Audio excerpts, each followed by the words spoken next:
saya mencari dan menemukan beberapa data di dalamnya, termasuk dari Kominfo, Pak Ketua. Ya, Kominfo itu sejak tahun 2021 sampai 2026 tahun ini itu tercatat 3.254 ya yang ya, mengandung hoax ya. Kemudian kalau Barreskrim Polri memuncak kemarin ini tahun 2004 itu ada sekitar 432 pemberitaan yang mengandung hoax dan yang ditersangkakan itu 190 orang ditersangkakan. ya, ya, ya. Nah, iya, ini memang apa namanya membuat membuat kita semua untuk tidak menganggap remeh tentang hoax ini. Ya, Ya, ya, ya. ya.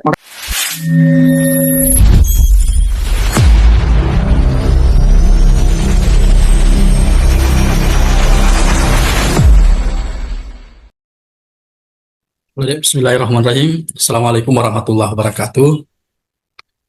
Alhamdulillah, eh, hari ini kita berjumpa lagi dalam kegiatan konsolidasi demokrasi via virtual.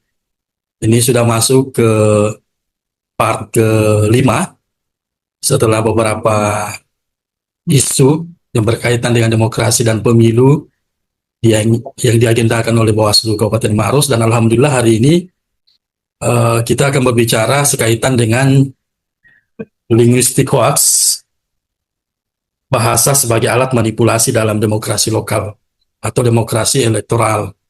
Dan alhamdulillah narasumber kita pada hari ini yaitu Dr. Inca Nasrullah, akademisi Universitas Muslim Maros, dan saya kira sangat mumpuni, apalagi sekarang beliau menduduki jabatan sebagai Ketua Program Studi Pasca Sarjana khususnya S2 di Universitas Muslim Maros.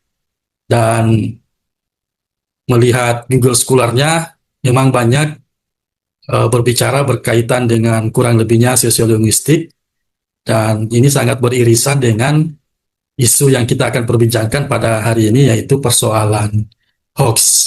Dan persoalan hoax ini dalam pemilu itu juga merupakan salah satu hal yang sangat membahayakan dan sangat mengganggu dalam proses jalannya pelaksanaan pemilu maupun pilkada.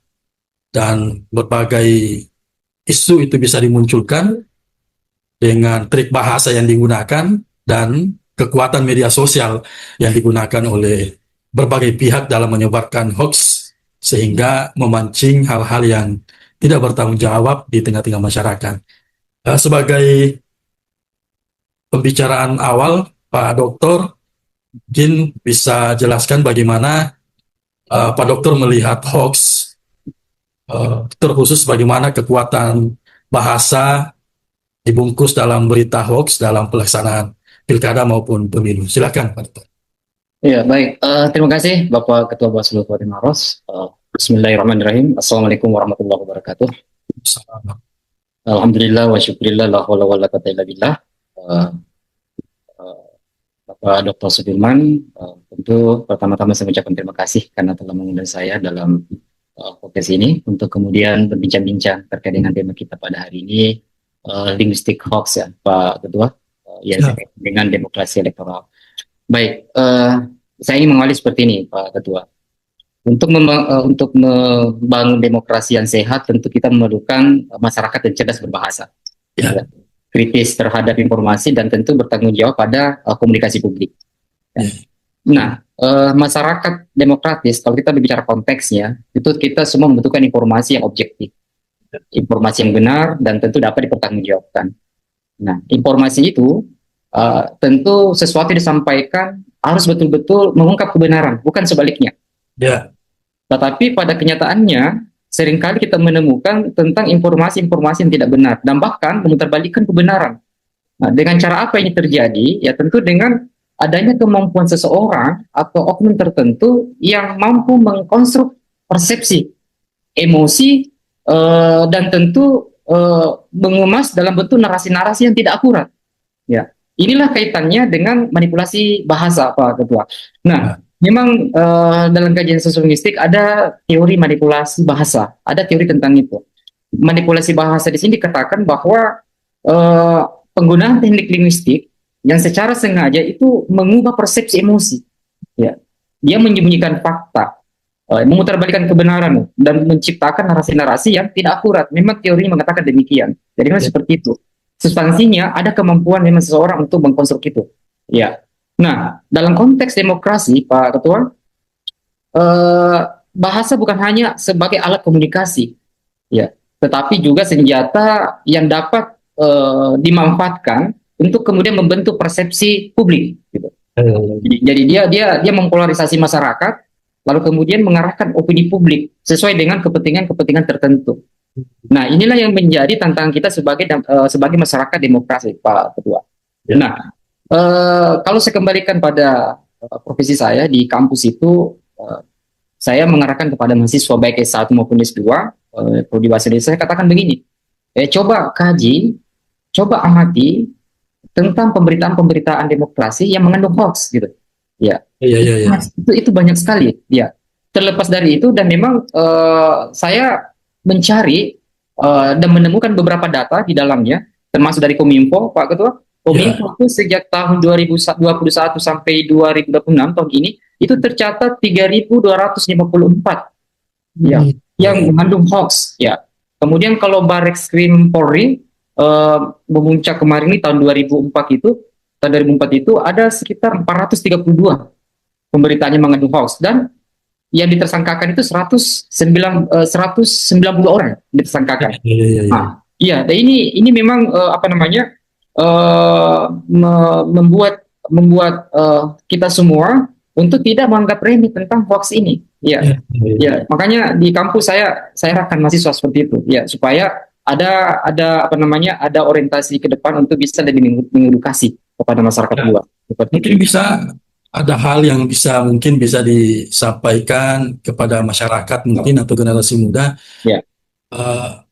Bagaimana cara atau strategi kita mengenali bahwa ini adalah manipulasi bahasa dalam bentuk hoax. Tadi kan sudah dijelaskan begitu luar biasa dampak dari hoax ini, bahkan itu bisa dianggap suatu informasi yang tidak benar atau informasi yang menipu.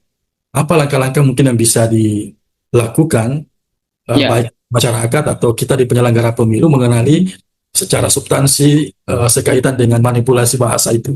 Iya, baik. Jadi gini, setelah saya melakukan proteksi lebih jauh terkait dengan bagaimana masyarakat mampu untuk menerima informasi bersifat aktual, di sisi lain perlu juga kita sadari bahwa masyarakat kita ini masih lemah dalam proses literasi digital, Pak Ketua. Masyarakat masih perlu edukasi tentang bagaimana memverifikasi informasi, ya, bagaimana membaca secara kritis, lalu kemudian bagaimana memahami sumber-sumber yang terpercaya, ya. Nah, itulah sebabnya di tataran generasi perlu memang ditingkatkan terkait dengan pendidikan linguistik kritis, gitu. Iya, bagaimana pembelajaran bahasa itu mengembangkan kemampuan seseorang maupun masyarakat tertentu untuk bisa menganalisis wacana. Ya, selain menganalisis wacana, dia harus menganalisis makna, ya, dan kritik terhadap bahasa-bahasa manipulatif. Ya, salah satu mungkin triknya adalah dengan memperhatikan bagaimana pilihan kata yang digunakan, ya, bagaimana struktur kalimatnya, bagaimana gaya bahasanya, dan seperti apa strategi-strategi wacananya yang digunakan di situ.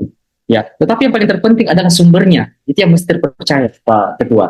Dan yang kedua, tentu tidak bisa menutup mata terkait bagaimana kolaborasi lingkup masyarakat, lembaga-lembaga pendidikan, pemerintah dan media untuk kemudian memberikan informasi transparan, melakukan klarifikasi cepat dan bahkan mengedukasi masyarakat dengan program-program tertentu seperti itu, Pak Ketua. Karena saya teringat oleh Jacobson, dia mengatakan begini, salah satu teori fungsi bahasa itu adalah hoax, ya. Dia berfungsi hoax, ya. Hoax itu adalah suatu pernyataan yang tidak benar tapi dikemas dalam bentuk seolah-olah benar, Pak Ketua. Ya. Dan itu mengandung emotif. Ya, dia memicu perasaan. Ya, dia memicu perasaan lalu kemudian menyampingkan namanya rasional, gitu. Nah, ya karena berbeda pemberitaan secara melalui media dengan informasi langsung itu karena terkait di pemberitaan media itu tidak ada diskusi, ya. Nah, Sementara betul.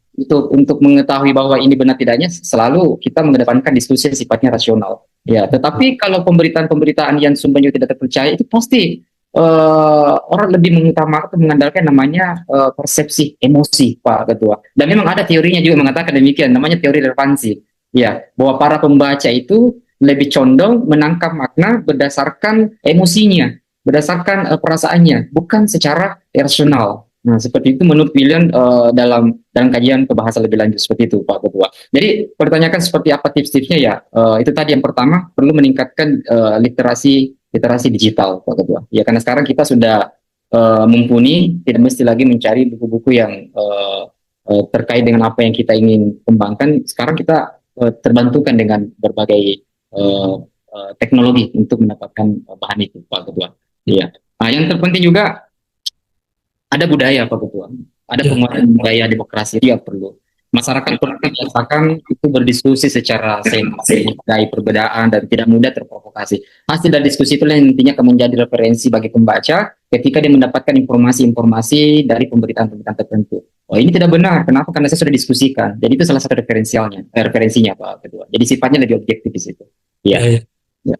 Oke, sangat menarik saya kira ini hal-hal yang berkaitan dengan hoax jika ditinjau dari perspektif bahasa, di mana manipulasi bahasa sehingga berdampak pada makna yang salah dipersepsikan oleh masyarakat, Ya. dan itu sangat berbahaya khususnya dalam penyelenggaraan pilkada atau pemilu. Ya. Ada menarik tadi data yang disampaikan oleh Pak Dr. Ince dari baik dari Kominfo. Kominfo maupun dari Bareskrim. Ya. Dari sekian banyak data tentang hoax itu, ada enggak data yang sangat berdampak dengan terjadinya hoax dari sekian data yang disampaikan tadi itu, khususnya yang berkaitan dengan pemilu dan pilkada? Oke, ya baik. Yang di antara semua data itu lebih cenderung berdampak pada polarisasi politik, Pak Ketua. Ya, ya. Artinya Ya, hoax di situ memperkuat konflik antara kelompok-kelompok politik sehingga berimplikasi pada masyarakat itu terpecah. ya, ya, ya. Ya, kemudian manipulasi opini publik tentunya. Ya. Informasi palsu itu tentu sangat-sangat mempengaruhi politik masyarakat. Ya. Ya. Dan ini tentunya akan berimbas pada demokrasi sehat. Jadi hampir semua data itu mengerucut pada persoalan polarisasi politik, Pak Ketua. Ya, Iya, ya. gitu ya. Dia menghasilkan konflik-konflik antar kelompok politik. Implikasinya jelas, masyarakat terpecah. Di situ anunya poinnya, Pak Ketua. Di antara semua data itu. Iya. Ya, ya, ya. Saya kira ini memang sangat membutuhkan pemahaman yang lebih jauh dalam mengenal yang mana berita hoax, yang mana bukan.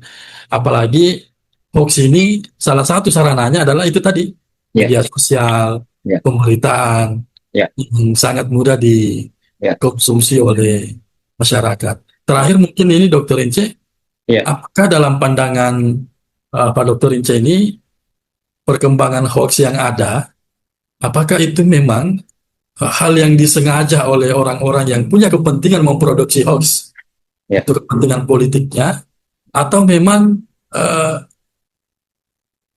dia adalah satu strategi untuk menjatuhkan orang lain dalam rangka memenangkan calonnya begitu. Apakah itu memang hal yang disengaja atau tidak diketahui oleh orang-orang yang membuat hoax itu? Bagaimana pandangannya Pak Dr. Ince? Iya, baik. Jadi hoax ini memiliki hubungan yang sangat erat dengan demokrasi, Pak Ketua. Ya, kenapa? Karena terkait dengan komunikasi publik yang dapat mempengaruhi opini publik, gitu. Bagaimana pemecahan masyarakat, bagaimana menurunkan kualitas demokrasi dan melemahkan kepercayaan terhadap pemerintah daerah maupun lembaga-lembaga penyelenggara. Nah, di dalam perspektif linguistik, hoax ini adalah bentuk manipulasi bahasa yang digunakan untuk kemudian mengganggu, mengkonstruk persepsi sosial dan politik tertentu. Ya, bahasa dalam hoax itu memang dirancang secara persuasif dan emosional agar mudah diterima oleh masyarakat. Gitu. Oleh karena itu, Oleh karena itu penguatan literasi digital, pendidikan bahasa kritis, budaya demokrasi yang sehat itu sangat-sangat menjadi langkah penting untuk kemudian mencegah dampak negatif dari hoax itu. Apalagi kalau dalam kehidupan demokrasi. Nah, seperti itu Pak Ketua. Jadi kalau memang ditanyakan apakah ada kesengajaan atau apa dan sebagainya, itu memang alat, salah satu alat yang digunakan untuk bisa mengambil kepentingan-kepentingan tertentu di dalamnya. Ya, karena memang ada kemampuan seseorang untuk membangun persepsi apa yang kira-kira mudah dan cepat diterima oleh masyarakat, maka seperti itu arahnya. Nah, gitu, Pak Ketua. Iya. Nah, Baik, ya, terima kasih banyak ini Pak Dr. Saya kira banyak hal yang masih bisa ya, kita diskusikan ini. ya, Hanya saja waktu kita yang cukup terbatas. Saya kira dalam momen-momen dan kesempatan selanjutnya ini kita bisa kembangkan kembali eh, dalam bentuk diskusi tatap muka secara langsung mungkin, ya, karena ini salah satu isu yang menjadi fokus perhatian Bawaslu. ya, Bagaimana proses pencegahannya, bagaimana dia muncul, ya, bagaimana dia digunakan untuk hal-hal yang salah. Saya kira tadi sudah pokok-pokok pemikiran yang disampaikan oleh Dr. Rince tadi ini telah mampu memberikan satu penjelasan kepada kita sekaitan dengan bahaya dari hoax itu. Saya kira terima kasih banyak Pak Dr. Rince atas waktunya. Sebelum diakhiri mungkin ada closing statement yang mau disampaikan. Silakan Pak Dr. Rince. ya, baik. Terima kasih Pak Ketua. Sekaitan dengan tema kita pada hari ini, purpose perbincangan kita ini saya menyampaikan begini. Sekarang di era sekarang ini informasi itu disebarkan sangat-sangat cepat, ya, melalui media sosial, portal berita, aplikasi pesan instan dan berbagai platform digital lainnya. Ya, namun di balik kemudahan tersebut, ya, yang perlu kita waspadai adalah munculnya persoalan-persoalan tentang penyebaran disinformasi atau hoax, ya, yang mempengaruhi kehidupan manusia, baik dalam tataran kehidupan sosial, politik, budaya, dan bahkan stabilitas demokrasi itu sendiri. Ya, jadi saya menyampaikan bahwa kita tidak mudah mempercayai informasi-informasi yang tidak bersumber dari referensi atau hal yang sifatnya objektif, gitu. Ya. Kalaupun perlu untuk kemudian dicari kebenarannya, kita lakukan konfirmasi. Ya, kenapa? Karena kalaupun kita merasa bahwa ini tidak benar dan masih mampu melakukan klarifikasi, bagaimana yang tidak punya kemampuan pasti akan menerima itu saja. Ya, tapi saya tidak menutup mata Pak Ketua. Selain daripada basic ilmu saya di linguistik, saya terus mengarahkan kepada generasi khususnya mahasiswa untuk tidak menutup mata terkait dengan pemberitaan-pemberitaan yang tidak benar yang ada disampaikan kepada masyarakat seperti Pak Ketua. Ya, tentu dengan cara melakukan riset Pak Ketua. Ya, di sisi lain juga kita melakukan diskusi-diskusi dimanapun kita berada. Ketika ada informasi yang tidak valid, pasti kita lakukan konfirmasi. Begitu Pak Ketua. Terima kasih. Ya. Baik, terima kasih banyak Dr. Rince atas closing statement-nya. Saya kira lagi-lagi saya sampaikan nanti kita akan lanjutkan lebih jauh dengan waktu yang cukup panjang karena ini sangat menarik. Terima kasih banyak. Saya akhiri dengan ucapan Billahi taufiq wal hidayah. Assalamualaikum warahmatullahi wabarakatuh. Waalaikumsalam warahmatullahi wabarakatuh. Terima kasih Pak.